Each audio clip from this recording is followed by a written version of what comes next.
Bom, pessoal, boa noite. Nós vamos dar continuidade à nossa série Parabolê.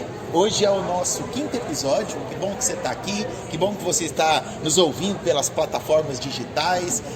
Continue acessando, curtindo, compartilhe esse áudio com mais alguém. Abra sua Bíblia, por gentileza, lá em Mateus. Nós estamos estudando as parábolas, né? Por isso que a nossa série se chama Parabolê, que é o termo que vem do grego, significa parábola. Nós já vimos lá no início, né? Você pode voltar lá no áudio do nosso primeiro episódio para ver todo o significado e todo o contexto do termo parabolê no hebraico. E aí nós estamos estudando basicamente as parábolas encontradas ou descritas, né? Fica assim melhor, por Mateus. Nós encontramos parábolas em outros evangelhos, como Marcos e Lucas, mas nós definimos nessa primeira temporada nossa trabalhar com Mateus e começamos no capítulo 13, onde nós encontramos todo um panorama de parábolas aí. Hoje nós vamos estudar sobre outras duas parábolas, que seria a parábola do tesouro escondido e da pérola preciosa, ou pérola de grande valor. Como eu disse na semana passada, que nós temos duas parábolas dentro do mesmo contexto, ou dentro da mesma pregação de Jesus, certo? Alguns teólogos optam por separar, outros trabalham com elas juntas. Nós vamos trabalhar com as duas juntas aqui hoje, tá bem? Vamos ler então Mateus capítulo 13, versículos 44, 45 e 46. O reino dos céus é como um tesouro escondido num campo. Certo homem, tendo-o encontrado, escondeu-o de novo. E então, cheio de alegria, vendeu tudo o que tinha e comprou aquele campo. O reino dos céus também é como um negociante que procura pérolas preciosas. Encontrando uma pérola de grande valor, vendeu tudo o que tinha e a comprou. Vamos fazer uma oração? Senhor, nós te louvamos, te agradecemos porque o Senhor tem falado conosco através dessa série. O Senhor tem sido bom para conosco, ó Deus, em cada sábado que nos encontramos aqui. Nós te agradecemos porque a palavra do Senhor é viva e eficaz. E porque hoje no sábado, mas amanhã no domingo, durante toda a semana, segunda, terça, onde esse áudio chegar, nós sabemos também que a palavra do Senhor chegará, levando alegria, graça e muita fé e esperança. Esse é o desejo do nosso coração, em nome de Cristo Jesus, o Nazareno. Amém. Bom, na semana passada nós falamos, né, sobre as parábolas do grão de mostarda e do fermento, que foram parábolas colocadas ali dentro do mesmo contexto. Quando nós olhamos esse contexto das duas parábolas que nós vamos estudar hoje, nós pensamos, será que isso também era tão corriqueiro quanto era o grão de mostarda e o fermento da semana passada? Sim, e eu vou te explicar o porquê. Aqui nós observamos dois contextos muito interessantes. O primeiro deles é o do tesouro escondido, ou dos valores em riquezas daquela época do Oriente. Você vai concordar comigo que os bancos que nós temos hoje, né, onde nós guardamos o nosso dinheiro, onde nós temos ali a condição de deixar, ou onde as pessoas deixam valores grandes para os seus herdeiros, na verdade, naquela época não existia, não havia esse tipo de conceito naquela época, né? Então, uma das formas que se parece assim muito primitivas da época era cavar e esconder aquele dinheiro ali, por alguns motivos básicos. O primeiro deles, aquela região do Oriente, até hoje, né, você vai concordar comigo, que é uma região repleta de grandes conflitos, né? E vários conflitos já existiram desde a antiguidade. Então, quando os conflitos se aproximavam em determinados tempos, o que as pessoas faziam antes de fugir, para não ter que fugir carregando aqueles valores que elas tinham guardados, elas cavavam, escondiam ali, na esperança e na expectativa de um dia, né, retomar, assim como o povo de Israel retornou da Babilônia, né, e novamente pôde viver ali naquela região. Então, cavava, se escondia, fugia da guerra para voltar tempos depois. Uma outra possibilidade que tinha eram pessoas que eram nômades, né, que viajavam e de tempos em tempos retornavam para aquela região. Então cavava-se, né, e se escondia aquele tesouro ali na expectativa de um dia voltar. Para você ter uma ideia, uma das maiores descobertas arqueológicas foi feita na região de Sidom. Encontraram-se ali uma quantidade muito grande de moedas que se descobriram ser da época e do tesouro pessoal de Alexandre o Grande. E aí, quando foram estudar o motivo pelo qual aquele tesouro estava escondido ali, descobriram que um dos seus servos, quando recebeu a notícia de que Alexandre o Grande estava morto, reuniu ali a maior quantidade possível de moedas e riquezas, cavou e escondeu, né? Só que o próprio servo veio a falecer e aquilo ali ficou escondido sem ninguém saber. Muito tempo depois se encontrou. Então Jesus está abordando algo que as pessoas entendiam, certo? Era como se Jesus estivesse hoje aqui falando: olha, se você for no banco, né, e guardar seu dinheiro ali, um tempo depois você iria entender o que era. Então quando Jesus estava falando, olha, de uma pessoa encontrou um tesouro escondido ali, todos entendiam, né, que era como se fosse um depósito ali, uma poupança, entre aspas, né, que a pessoa fez, uma forma de guardar em segurança aqueles valores. Bom, eu acho isso muito interessante porque daqui nós já podemos partir para a nossa aplicação, que é o fundamento daquilo que Jesus está fazendo aqui. Em toda a parábola, Jesus queria colocar aquelas pessoas que estavam ouvindo para refletir e para pensar, né? Nós acreditamos imensamente que o Evangelho ele é um Evangelho que nos leva a pensar. Jesus, na sua inteligência, na sua sabedoria, e aqui eu quero fazer uma aspa, porque eu li isso essa semana e ouvi isso também vendo um trecho, né, no YouTube, né? O Jesus histórico. Muitas pessoas valorizam o Jesus histórico pelo intelecto, pela inteligência, pela sabedoria que ele tem, pela forma que ele tem que ele tinha, né, de pensar e de ensinar determinados conceitos, de propor determinadas condições para que as pessoas pensassem, para que as pessoas refletissem. E muitas vezes pega-se esse Jesus histórico e coloca ele, quem era Jesus para você? E as pessoas, Jesus foi um homem muito inteligente, foi um mestre muito, né, capaz. Sim, nós concordamos com esse Jesus histórico. E eu lembro, né, porque eu li e assisti uma pessoa falando. A pessoa, né, ela colocou ali, nossa, Jesus foi um cara fenomenal, um cara muito inteligente, seus ensinamentos foram... Sim, nós concordamos com isso, exatamente. Jesus foi muito inteligente, era por isso que ele usava as parábolas que nós estamos estudando aqui, mas Jesus não se limita apenas a ser um Jesus histórico. Nós cremos em Jesus como Filho de Deus.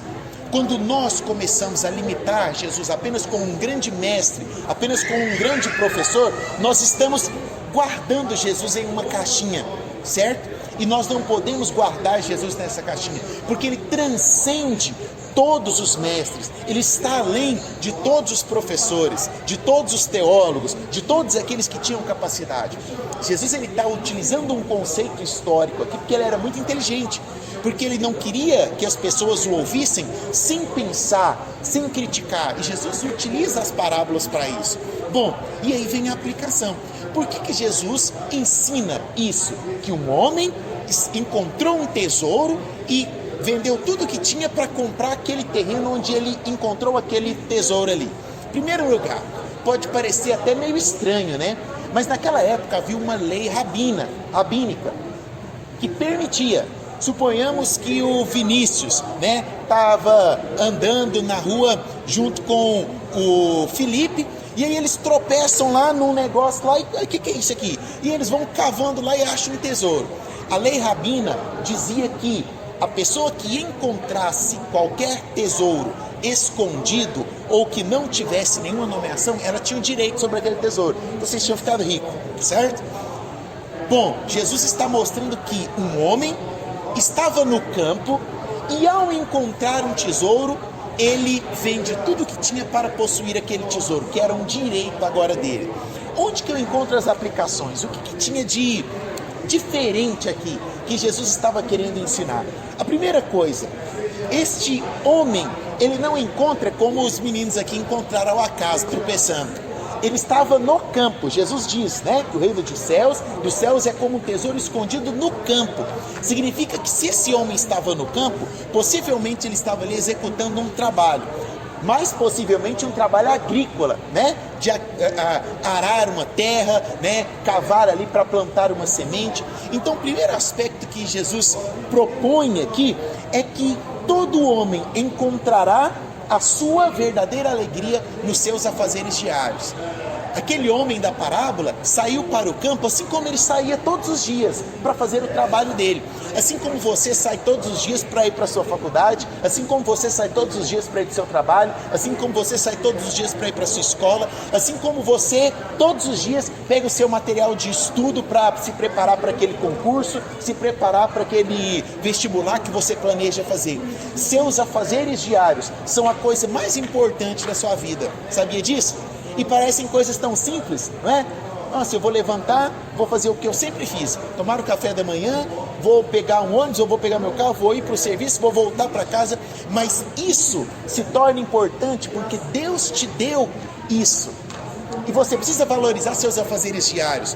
Quando nós valorizamos as coisas simples, como o nosso trabalho, como o nosso contato com a nossa família, nós estamos valorizando aquilo que Deus nos deu. E quando nós valorizamos isso, olha que sacada interessante. Quando você valoriza as coisas simples, você encontra as coisas preciosas. A segunda coisa que eu vejo aqui quando Jesus está contando essa parábola é que Jesus, ele sempre se manifesta na nossa dedicação em fazer aquilo que nos foi proposto. Aquele homem, ele não foi para o campo, que era o seu dia de trabalho, e ficou ali no campo esperando o tempo passar. Se ele encontrou um tesouro escondido, é porque ele fez o quê?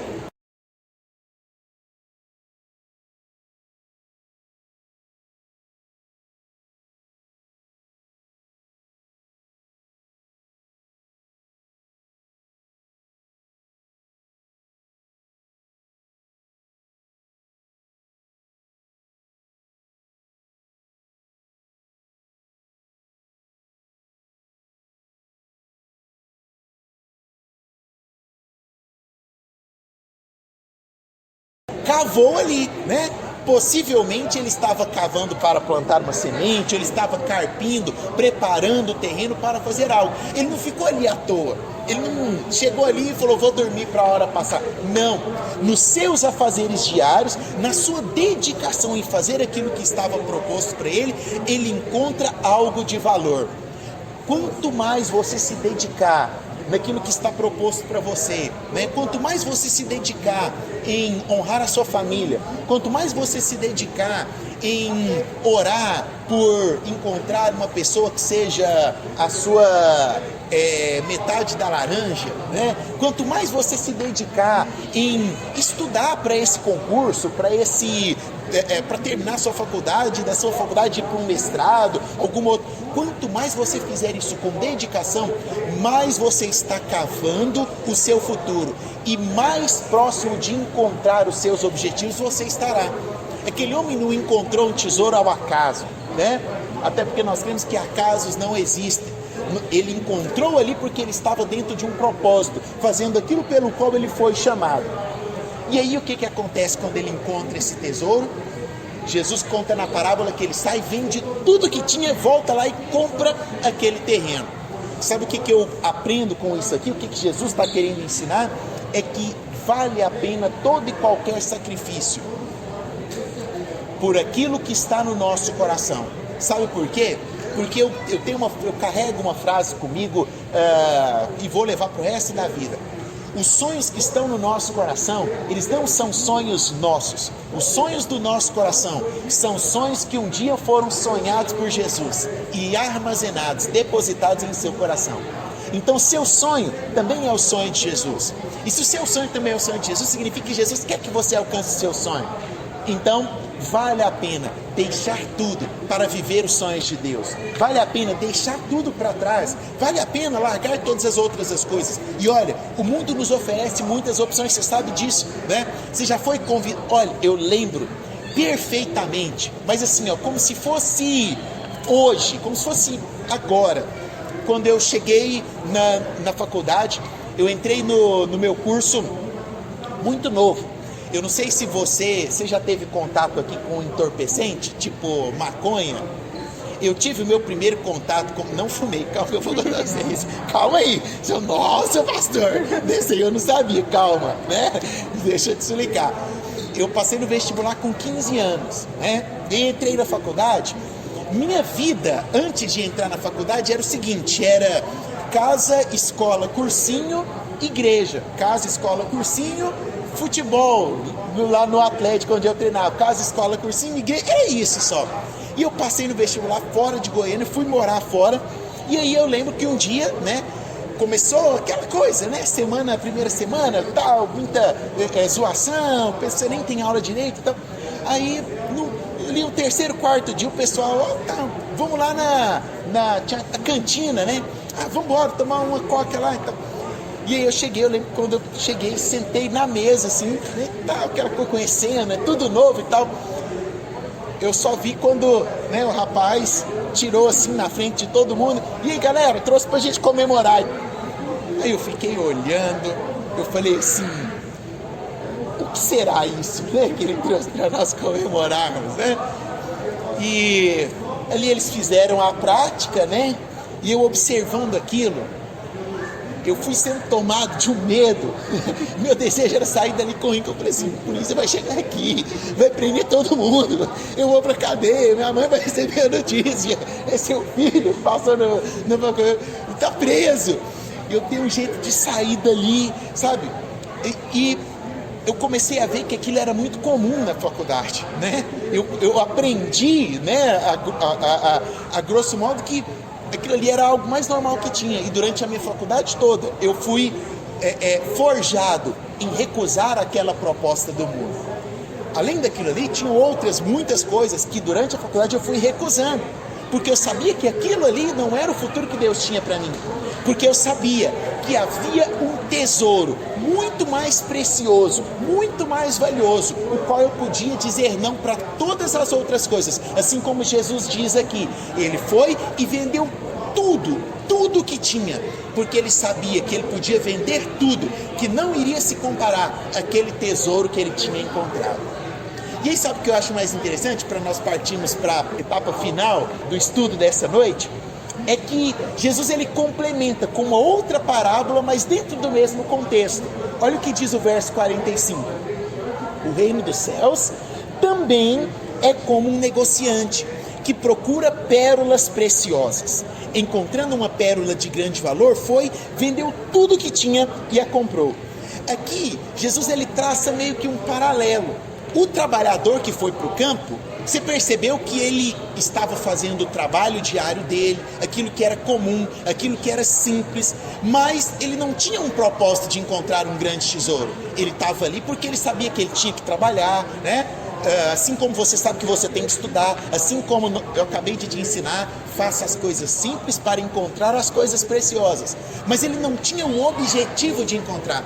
Já na segunda parábola, o comerciante tinha o desejo de encontrar uma grande pérola preciosa. E aí sabe o que eu vejo Jesus ensinando aqui? Olha, o Evangelho, né, Jesus Cristo, a alegria de Cristo Jesus, ela pode se deparar para pessoas que estão fazendo a coisa certa, mas nunca pensaram em encontrar a coisa certa. E aí eu trago para dentro do contexto científico que eu vivo muito, né? Muitas pessoas estão procurando a verdade dentro dos estudos científicos, dentro dos estudos físicos, dentro dos estudos astronômicos, e por querer encontrar essa verdade, fazendo aquilo com o qual elas foram chamadas para fazer. Ele se formou em física, se formou em biomedicina, está lá fazendo um doutorado na área médica, e de repente encontra algo que pode mudar a história da sociedade pós-moderna, né? Mas, além disso, o Evangelho, ele também se revela a todos aqueles que procuram. Jesus diz que tinha aqui um cara que ele estava fissurado por encontrar uma pérola preciosa. E ele havia procurado em todos os lugares, até que um dia ele encontre essa pérola preciosa. É um perfil diferente, né? Um estava lá, não estava procurando, o outro está procurando.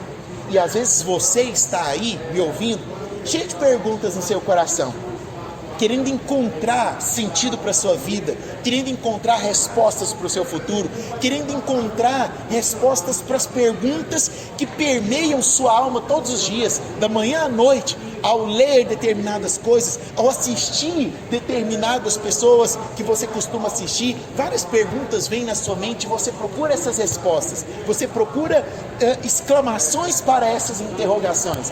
Deixe-me melhorar. Jesus sempre será a exclamação para as suas interrogações. Se você procurá-lo como aquilo que você mais deseja, se essa pergunta que está no seu coração, você entende que ela pode mudar o seu destino, mudar o seu caminho, deixe-me te dizer, Jesus tem a resposta para todas as suas perguntas. E Ele pode trazer hoje alívio, Ele pode trazer hoje refrigério para a sua alma, Ele pode trazer hoje salvação, respondendo às suas dúvidas, trazendo paz para a sua alma e curando todas as suas dores. Nós cremos nisso, nós cremos que tudo na nossa vida compensa se o nosso maior objetivo não for olhar para nós mesmos, mas se o nosso maior objetivo for procurar, for almejar aquilo que pode mudar a nossa história. E existe alguém que pode mudar a nossa história. Esse alguém se chama Jesus Cristo, o Senhor. Que Deus te abençoe. Nós finalizamos aqui. Continue ouvindo o nosso podcast, curta as nossas plataformas e compartilhe esse áudio com alguém.